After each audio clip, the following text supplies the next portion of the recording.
Energy Shield is a skill that comes up in the discussion of sorceress builds quite often in a rather funny way. If you don't use it, people get upset that you ignored such a powerful skill, and if you do use it, people get upset that you wasted points on such a useless skill. The reality is, Energy Shield is indeed both an extremely overpowered skill as well as a completely useless one depending on your circumstances. To understand why, we have to first understand how Energy Shield works. Simply put, it takes the damage that you would normally apply to your character and burns away your mana instead. This seems simple at first, but it is a much more nuanced skill than that, with quite a few major factors influencing just how effective it is. First is obviously the level of the skill itself. The higher the level, the higher percent of the damage is absorbed as mana damage instead of character damage, capping out at 95%. But this comes with a major drawback, since without this synergy, you lose 2 mana for every point of damage it prevents, but with 20 points in telekinesis, the synergy in question, it burns 3/4 of a point of mana for every damage prevented. So the synergy does play a big role in keeping Energy Shield from tanking your mana with every hit,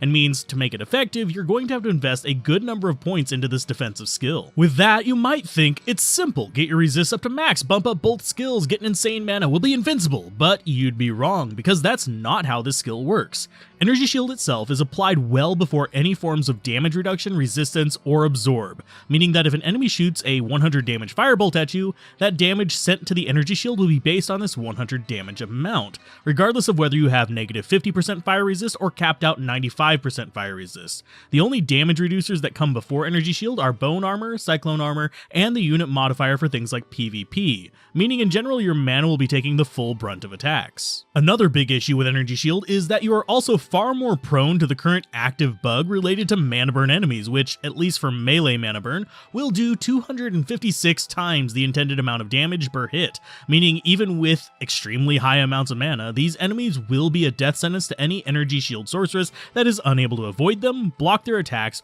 or deal with them from a range, since you will quickly see your mana go from literal thousands to 0 in a heartbeat, and be left with your extremely low life pool. On top of these, there is also the reality that Energy Shield does not work against bleed or poison effects, so you do need to keep a little bit of life for that second one, especially if you're running these builds in poison-dense areas that can be found in each of the acts, or at the very least have an answer to mitigating the amount of raw damage these effects can cause. Now you may think after that, who in their right mind would think Energy Shield is good? And that's where you have the flip side of all of this. First off, you have PvP, where there isn't any mana burn at all, and the damage is reduced by the PvP penalty, meaning you're at most taking a few thousand damage per hit, even from strong attacks, which your mana can more than absorb, especially with warmth. The other situation is in more methodical builds that don't actually run places, which is entirely feasible for the teleport sorcerers, for example, since they're technically unmoving and can utilize their full block and defense to simply evade a large number of attacks if played properly, helping reduce the risk they face from, well, mana burn enemies in general, though it is never entirely zero with this build, and you can get tanked. And lastly, you have the aspect of Energy Shield that makes it pretty interesting overall, and where the idea of its power comes from.